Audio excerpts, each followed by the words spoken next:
Даже самая аккуратная с виду квартира может таить неприятные сюрпризы.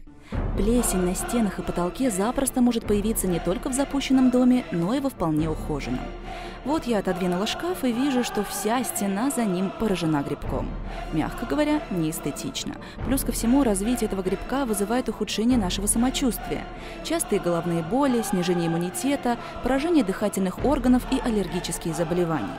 Благоприятную среду для размножения плесени порождает сырость, которая образуется в основном из-за плохой вентиляции или плохой теплоизоляции. Теплоизоляция – ряд мер по уменьшению передачи тепла. При правильной теплоизоляции мы минимизируем утечку тепла, снижаем расходы электроэнергии на обогрев помещения и наслаждаемся комфортной атмосферой в доме. Но как этого добиться? Первое, что приходит в голову – утепление стен. Причем специалисты рекомендуют делать это снаружи. Мы советуем утеплять стены только с наружной стороны, то есть снутри нет. Потому что снутри, если утеплять стены, там образуется вот этот вот конденсат, и у вас будет плесень. Мы советуем утеплять тоже только снаружи. Вот этот макет, он называется колодец-накладка. То есть, если мы пенопласт вот так защитим второй стенкой в пол кирпича, то есть он становится пожаробезопасным. И таким способом можно утеплить дом. Пенопласт работает как и гидроизоляция, и как теплоизоляция. Вентилируемый фасад.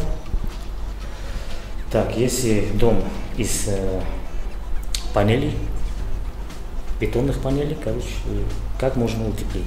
Ставится по расчету теплоизоляционный слой, крепится вот такими грибками к стенке.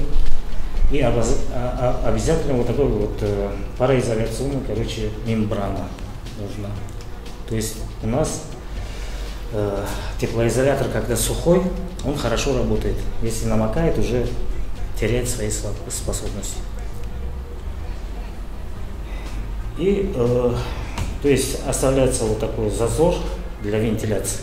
То есть постоянно, чтобы воздух делал циркуляцию. И третий вариант, это называется мокрый фасад. Ну, то же самое, но делается, облицовка.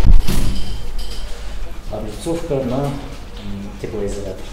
Холодный пол в доме – это тоже нехорошо. Особенно значимыми теплопотери становятся, когда под полом первого этажа у вас холодный цоколь или просто уличный воздух. Ну, тут несколько вариантов. Можно использовать дешевый материал, пенофол. То есть просто постелить пенофол на пол и все. А есть дорогие материалы, которые можно использовать. Это если у вас пол первого этажа, можно в подвале потолок, то есть утеплить, то есть это снизу. А если у вас, допустим, ламинат, можно ламинат снять, утеплить пол, а потом поставить обратно ламинат. Не будем забывать и о том, что теплый воздух всегда стремится вверх. Вот так тепло от нас избегает, но мы этого не допустим. Ну, в основном, если дом одноэтажный, да, надо в первую очередь утеплять потолки. То есть основное тепло уходит через потолки. А если это многоэтажный дом, то утепляется пол на первом этаже и потолок на последнем. Итак, стены утеплены, потолок и пол тоже, окна в порядке, а в доме все равно прохладно. Куда же продолжает уходить тепло? Настало время искать щели и щелки. И главное из них – вентиляция.